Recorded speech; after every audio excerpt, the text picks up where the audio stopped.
Marathon. Ed Szerznicki and Tracy Ellsworth, they were both running for charity this year. They got to mile 19 and were injured, got hurt. They did not finish. They came back to run this and finish together. Heather Kanowitz, she was 2 blocks away from finishing. She's going to be running with her friend. She was in between the 2 blasts when they went off last year at the finish line and was stopped and couldn't go on. All she wants to do this year is just cross the line.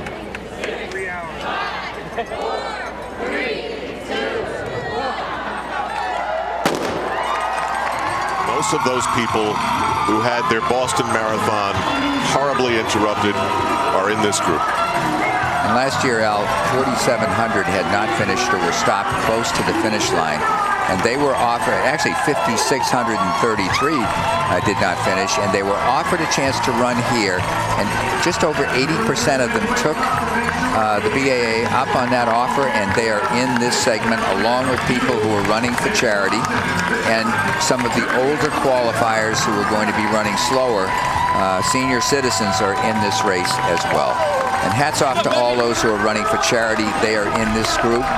And in the last 25 years, since it was started by Guy Morse in 1989, the charities for the greater Boston area and what John Hancock does for the nonprofit program, this will, after today, will have raised $178 million for various programs to help others.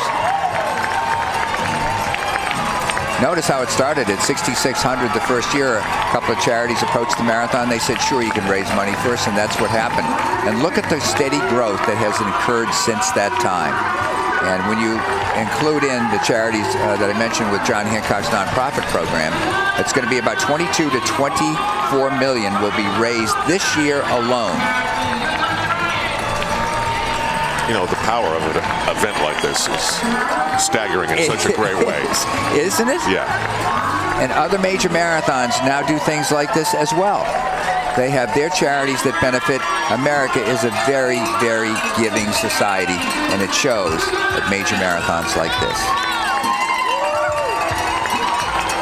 So Hopkinton on the verge of getting their town back. Meanwhile, a disastrous drop of Shalane Flanagan, leaving these 5 who have just passed by Boston College, and now they're next to the tee.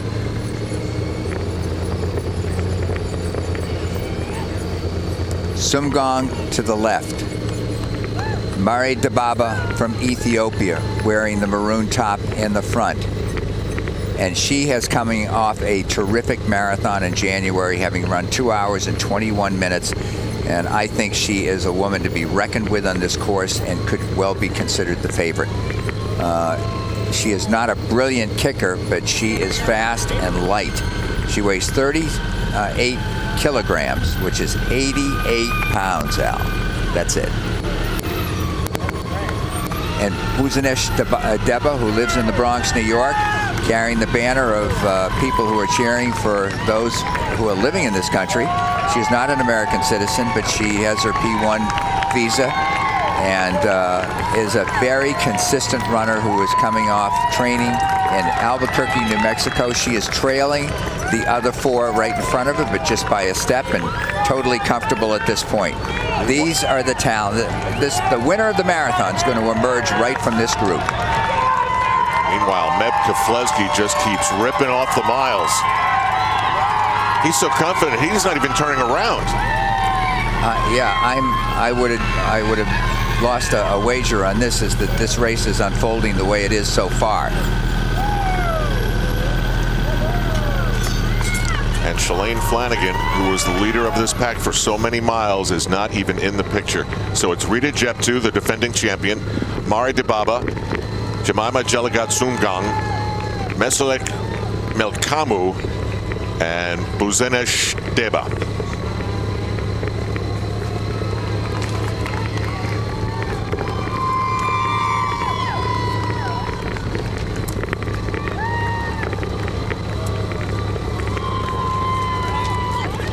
The linguist in me, Larry, is rooting for Rita Jeptu.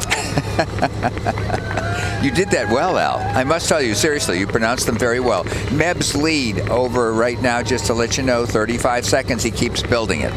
And the women, just monitoring each other. At this stage of the race, that's what you do. You're asking your body, how do I feel? What's the story here? Am I comfortable?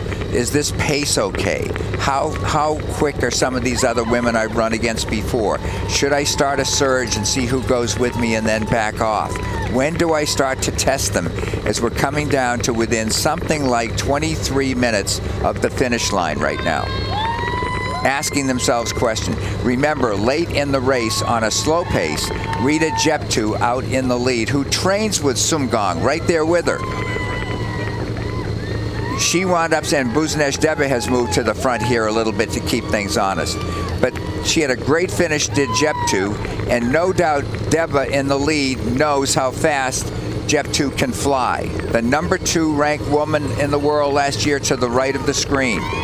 So she's got to fear her speed.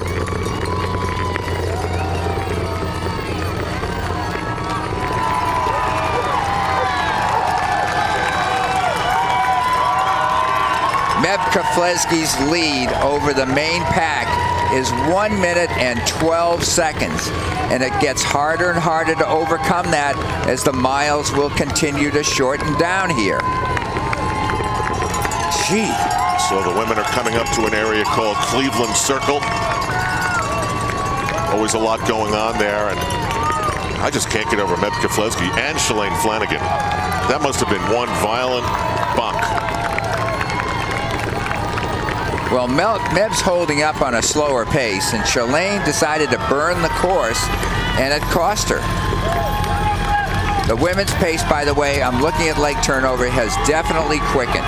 These ladies are starting to hammer here. And they've been running fast anyway, but it's pretty quick as they turn off Newton and head into Brookline here. They're down at Cleveland Circle.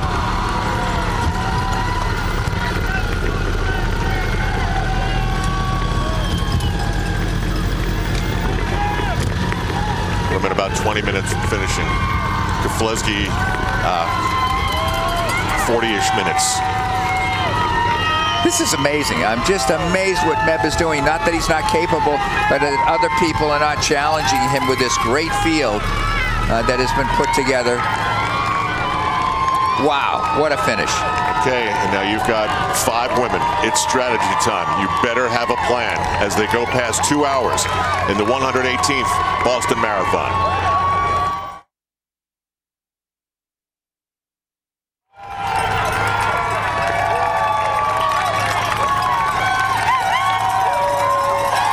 So Meb Keflezighi grabs his private concoction. I don't remember seeing this many people along Commonwealth Avenue. 2 Kenyans. Sumgong, who trains with Jeptu, left and right on the women's screen, and 3 Ethiopians in the middle. Perhaps 90% last year of the fastest men, and it's true for the women too, in the world on performance basis were either Ethiopians and Kenyans, and that's why the best get invited to major marathons, and the rest of the world is trying to take up the challenge of doing what they can do. So many people, you can see them on the side with miniature American flags and the spirit of the day and what this all means. I don't think too many people thought they'd be waving an American flag at an American leading the Boston Marathon.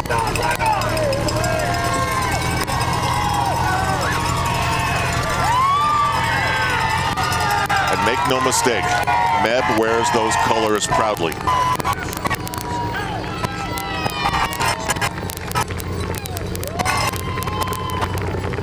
Buzenesh Deba has just lost some ground to these lead ladies. I think the pace has quickened a bit as they try and break things up. Jeptu leading the parade, and she's only a step or 2 behind. Let's see if she just waits for them to slow down a bit here if they surged, or she might be in real trouble.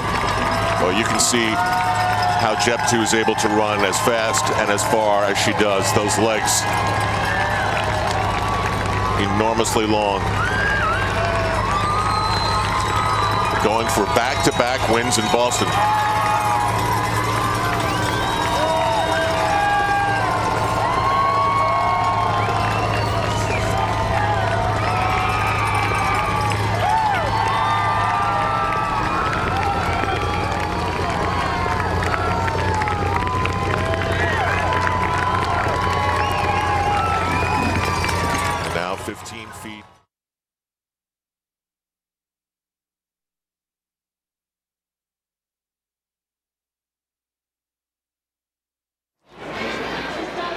Surprises all over the race course here in the 118th Boston Marathon. Paul Sunderland back with Josh Cox, Julie Benson, and Frank Shorter, but no surprise here. Rita Jeptoo, Julie, in the lead, but Shalane Flanagan dropped off at 30 kilometers and now nowhere to be seen. Well, you have to wonder, that early pace was so hot, so quick, so much under her personal best time.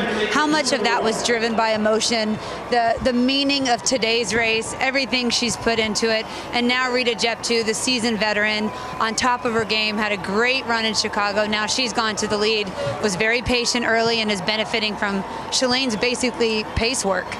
Rita Jeptoo making a huge move here in the women's race.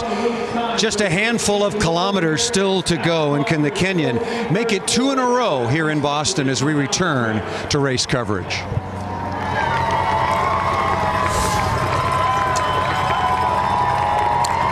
You are looking at the 2013 Boston Marathon champion trying to go back-to-back. Rita Jeptoo. Al, I mentioned that the pace had, I thought, picked up and that she was really putting the pressure and the strain on everybody else. We just got her last mile split from 22 to 23. She ran 5 minutes and 15 seconds. She's repeating what she did last year, trying to break everybody. We've had some very close finishes. How about 1 tick of the clock? How about a few at 2 ticks of a clock? Stunning, isn't it? I don't know how you would get over that.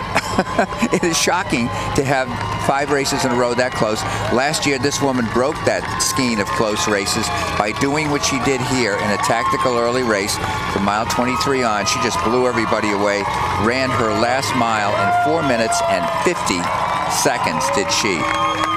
She can see the city center from here. Her last 2K in that race last year, 2 minutes and 59 seconds each per kilometer.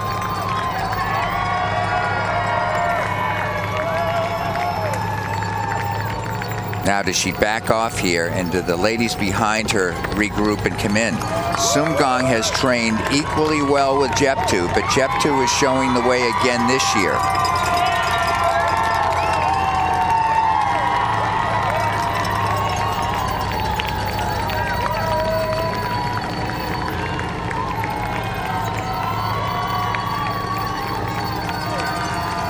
So here's the battle for second and then third.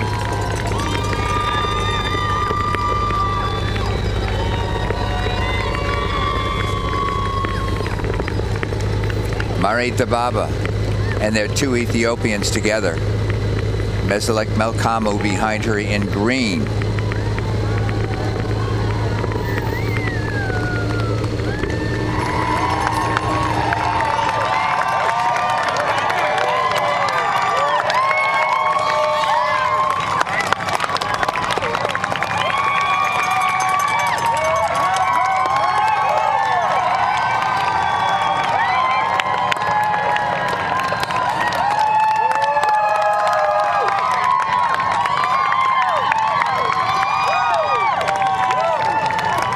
You talked about how light they were, Al, and what you're carrying weight-wise, and how and it is an advantage, as I was saying. She is only 1 meter 65 centimeters, 5 feet 5, and she weighs 105 pounds. So you're looking at 51 kilograms. That's all. 52. Not to belabor the point, but in stature, she's so much taller than the other women. Her legs are so much longer. Would you guess that over the course of a marathon, she might need 1,000 less steps? I don't know if it's that many, but I understand your point. She has a slightly longer stride, but then you get into something weight-wise, and what if you've got an athlete that weighs 4 kilos less than she does, they're carrying less weight? Not that weight's the presage, there's many other things that go into it. It's a very complicated process. But Rita Jeptoo, ranked number 2 in the world last year. She won Chicago, dipping under 2 hours and 20 minutes. And this is the second pack that you see right now. Mare Dababa trying to distance herself and push ahead of some of the other competitors that were up there.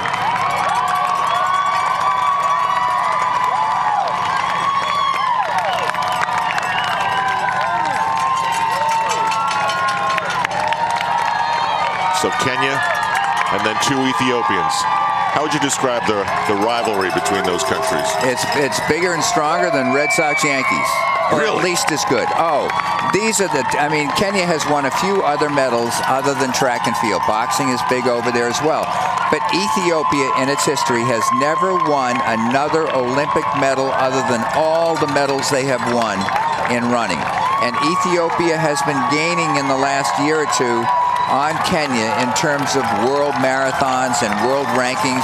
They've been adding more and more people to the top 10 ranked in the world at 5, 10, 15K. They're catching up with the Kenyans or the Ethiopians. All right, this is serious business now. Just a little over 2 miles to go here.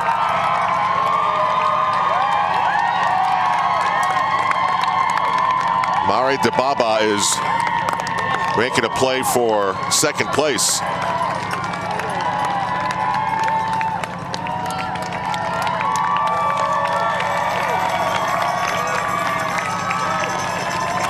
Al, I am just amazed. Mile 23 to mile 24 for Rita Jeptu, which is slightly downhill. However, she just covered it in 4 minutes and 47 seconds. And that is under 2:59 per kilometer for a couple of more kilometers. So she is running well under, at this pace, 15 minutes for 3 miles and about 15:30 for a 5K. Wow. So Jeptu has a 22-second lead, but it looks like Buzanesh Deba is trying to bridge the gap. That's a lonely and difficult thing to do.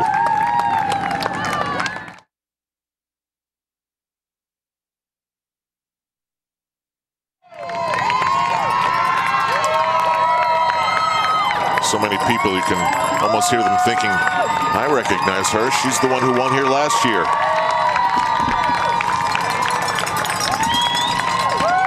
Meanwhile, Meb Keflezighi still leads in the men's race.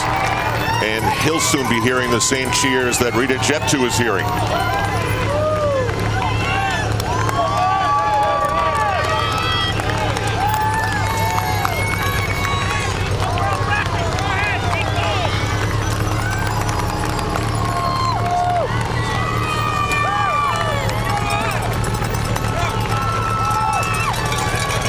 Pretty sure, Larry, that Meb Keflezighi has one more hill to climb, baby. He is, I believe, looking at the can of this and where he is in the race, Al, I believe this is Heartbreak Hill. He is approaching the top of Heartbreak, I think, and that is mile 21. When he crests it, he'll have 8,000 meters to go to get to the finish line, a little over that. Look at Rita Jeptu. She's running faster than the T. And she's running faster than Meb is right now. Now he's on a hill, but his last few miles have been in the 5-minute range, 4:55, 59. He's slowing down a little bit, but he's got the hills he's going in. Let's factor that in. She is flying. Flying.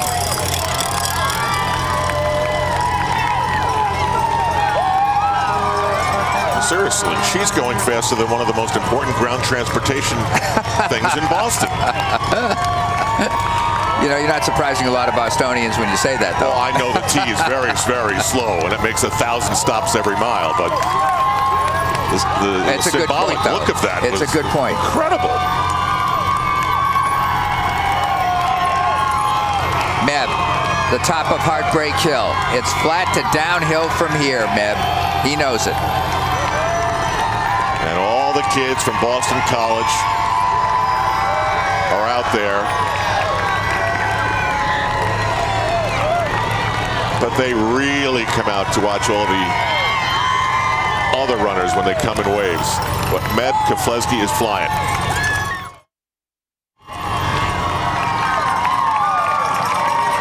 John Hancock resets the picture, and it's a gorgeous picture with no one else in it for Rita Jeptu of Kenya.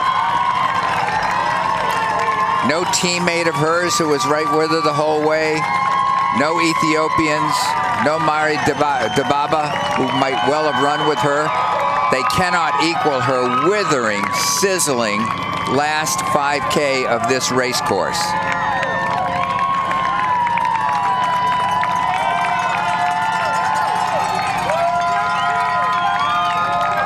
So you can see that first motorcycle back there. That's where second place is right now. And that is Buzenesh Debra, who lives in the Bronx, New York, and is from Ethiopia. Debra has shown herself to be very strong. If something happens here in the last 2K or so of this race to Jeptu and she falters badly, based on past races like in New York, she is very strong as Buzenesh Debra.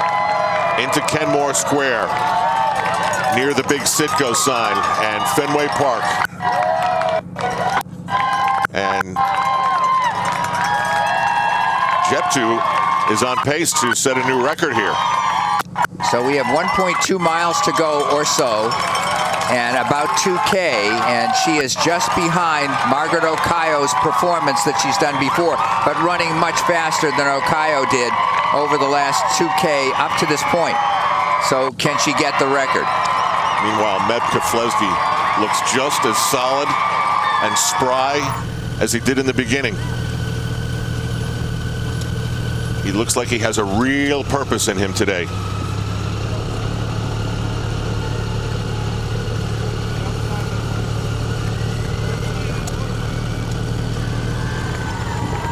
Now back to Rita Jeptu. There's the old famous landmark sign.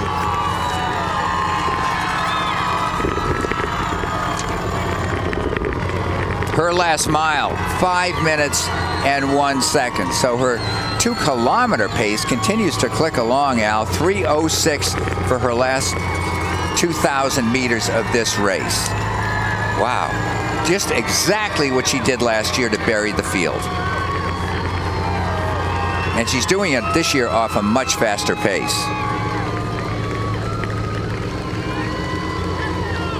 When I talked to her coaches and so forth, I said, how is her training? And they said it was okay. They didn't say fabulous. They said her training was very solid. And they thought that Sumgong was able to train right with her. And I didn't know at that point whether Sumgong could rival her at this point of the race, but the answer is no. Larry, is it fair to say that Shalane Flanagan, with the pace that she set, helped Jeptu win this race? She could have, because I think she could have done this off a slow pace, meaning I'm talking Rita. She did it off a moderate pace last year over the last 5,000 meters, Al, and here was a much harder pace, proving that she can handle it either way. And many of the really great ones can do that. And it could have been a toss-up between she and a woman named Prescott Jeptu of Kenya, no relation, who got the nod as the #1 woman in the world in the marathon. Many people feel it could have been Rita first and Priska second. So that's how great. You're looking at greatness here on the streets of Boston. And she's beating badly at this point 2 other women ranked among the top 7 in the world last year.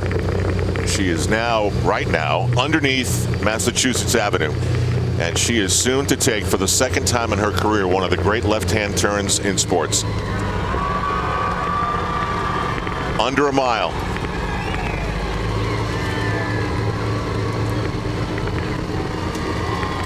You know, these marathons have extensive prize money in the World Marathon Majors. It's never announced, but it's acknowledged to be between $2 million and $6 million in prize money. And that's in addition, in Boston's case, to 800, and it's not announced, but it's significant to induce these athletes, the great ones, to come here, because they're capable of running 2 of these a year, maybe 3.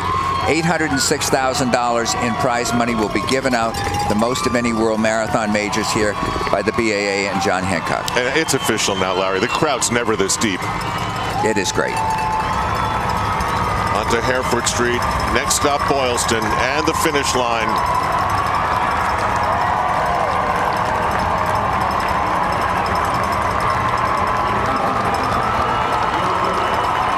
She'll collect out some real money for this.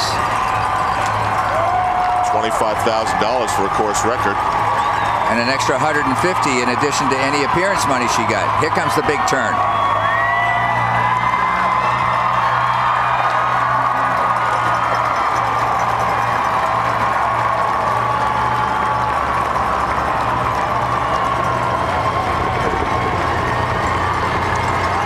So everybody came back to be where they were last year. And they come back to cheer a woman who does one of the hardest things to do. be as good as you were last year. She joins the ranks of just a few women who have won 3 Boston Marathons in their history. It's only been done 4 times once, and Rita Jeptu looks terrific down this home stretch. 385 yards to go from right there. So it's 2:20:43. I think she's got this. 2:20:43.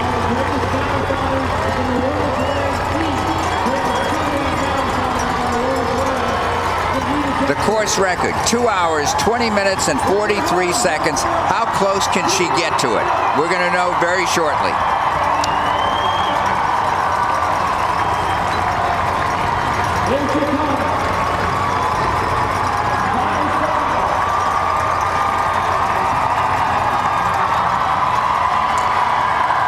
So Boylston is back. The Boston Marathon is back. And Rita Jeptu is back.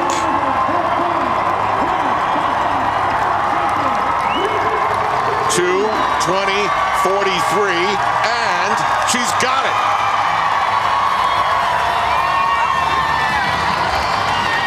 The fastest woman to ever run from Hopkinton to Boston. 2 hours, 18 minutes, and 57 seconds unofficially.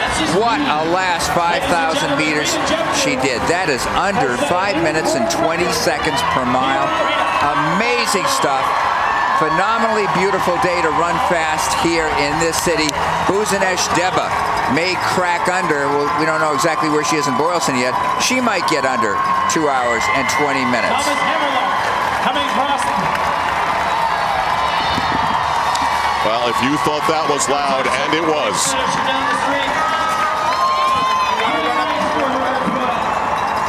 And here comes Buzenesh Deba. Running with a member of the military. She's going to break the time, too. Wow.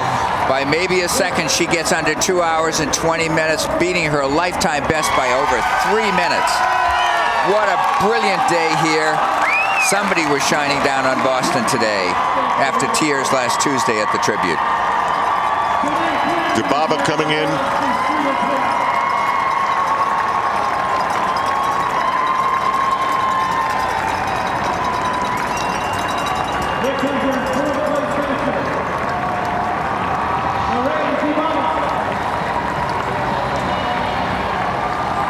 Wait until this crowd, if Meb could pull this off, that he makes that same turn, and he's an American.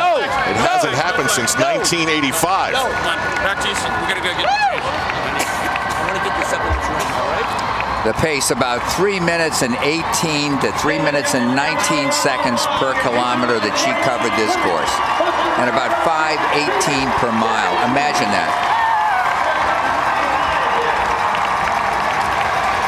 That is the 8th fastest marathon ever run, and done on a very challenging course.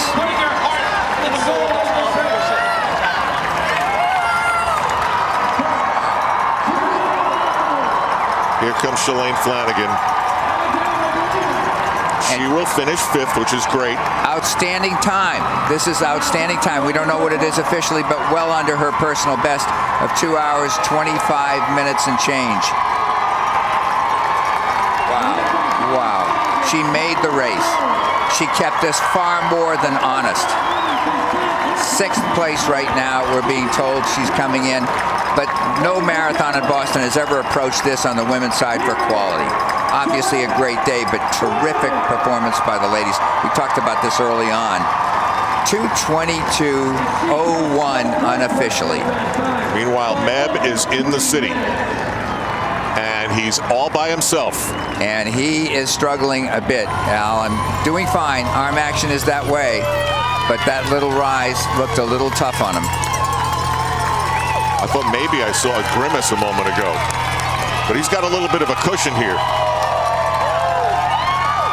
Meb at 23 miles has a 21-second lead, and it's over, I think, Josephat Boyd No, Boyd is gone, and we'll try and get you the back of the pack stuff right now. 21 to 22 miles. Meb covered in 4 minutes and 48 seconds. So he was maintaining a 2:59 per kilometer pace at that point. And no doubt thinking of everything inspirational he can to get himself to the finish line.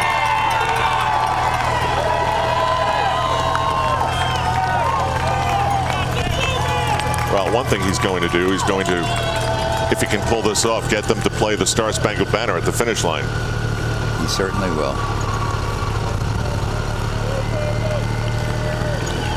And my guess is that, as happened at a Boston Bruins game, everyone will sing the song.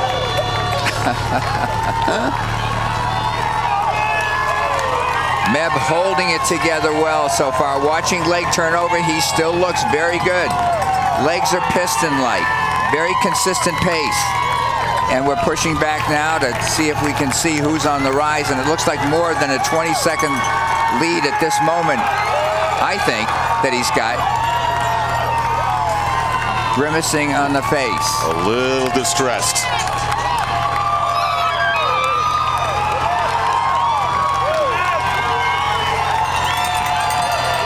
About 2 miles to go.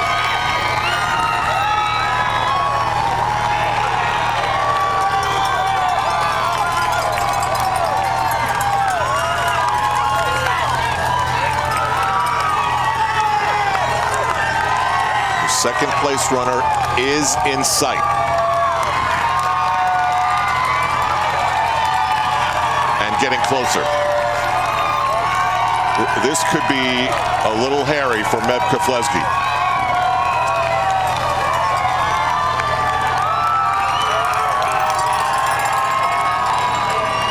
Greg Meyer was the last one to win in '83.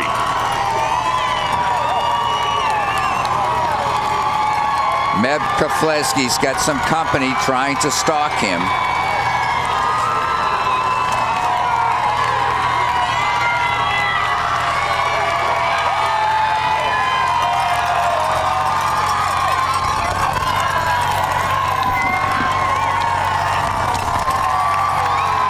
Figure out. It is Wilson Chebet in second place who is gaining on him at this point. Meb is going to need one more little surge. Maybe to him at this point it would be a big surge no matter how small it was. He's got to be drawing tremendous energy from the crowd. That has got to help fuel him. Chebet in second place, knows the course. He knows what's in front of him. He finished 5th here in 2:14 2 years ago. It's the first time in a long time that Meb has turned around, and I mean really turned around. Well, we could have one of the all-time finishes here.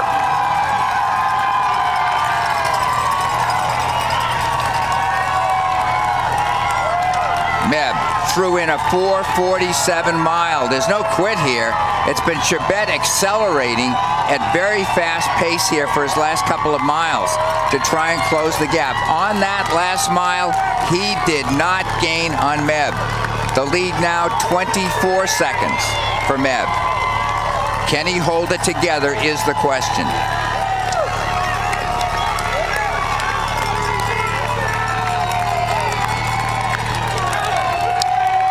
Looks like he's chopping into it to me. It's a little hard on cameras to get a gauge on this distance. But this is not in the bag yet. No, not at all. Not at all. Now, as we widen out the camera, it looks like the distance is further back now. You're right. The men's lead now, we're hearing, has been chopped down to 15 seconds.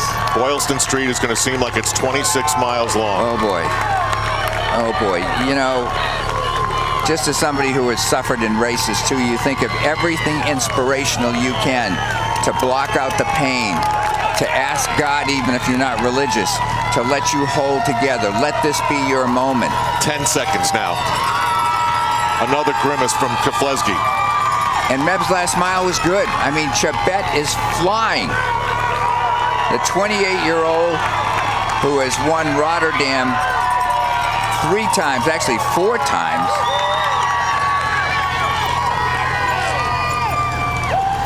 He's won the Amsterdam Marathon that often, but just, he's run 2:05. He's got the wheels, he's got the ability. The clock says 10 seconds now. This is headed in the wrong direction for Meb Keflezighi. There is about, Al, 7 to 8 minutes left in the race. So we're talking a mile and a half.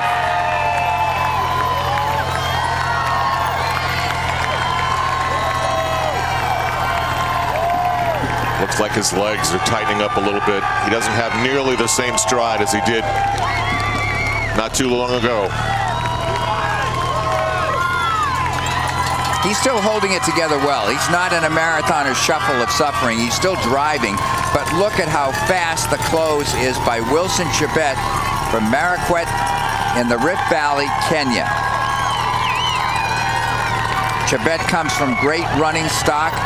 His cousin, Moses Kiptanui, was a legend in the country and an Olympic champion at the steeplechase.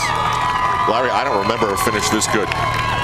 It's been a while when somebody's come from this far back and chopped down 1 minute and 12 seconds, and Meb's still holding together. He's slowing down a little bit, I think, but nonetheless, he's not, you know, it's not a disastrous fall from grace here. He's doing the best he can and still holding up well.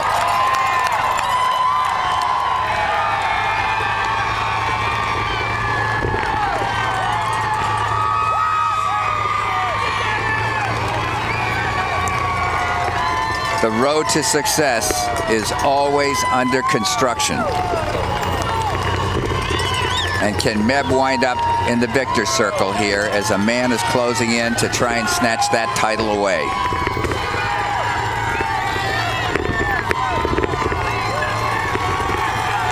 He's almost there. 8 seconds now. That's his lead. Just 8 seconds.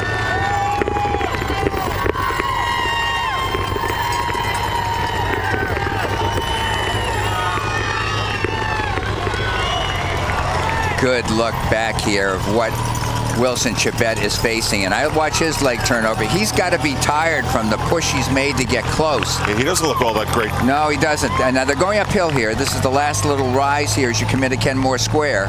He tries to get some refreshment to marshal his resources here for the last push. Meb got some refreshment as well. You see the lights of Fenway Park off in the distance. Game going on between the Orioles and the Red Sox today. I don't know if it's over with yet, but they spill out in the streets to cheer everybody on when it's over. Meb's going downhill now.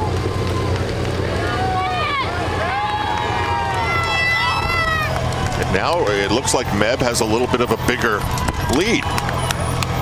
That's just a visual thing. Resting pulse rate for these men around 35 beats a second. At this pace, this late in the race, when fatigue sets in, the pulse rate keeps climbing. Their body is beating right now, their pulse rate, at about 175 beats per minute. The blood flow makes a complete cycle from their body, head to toe, into the left ventricle,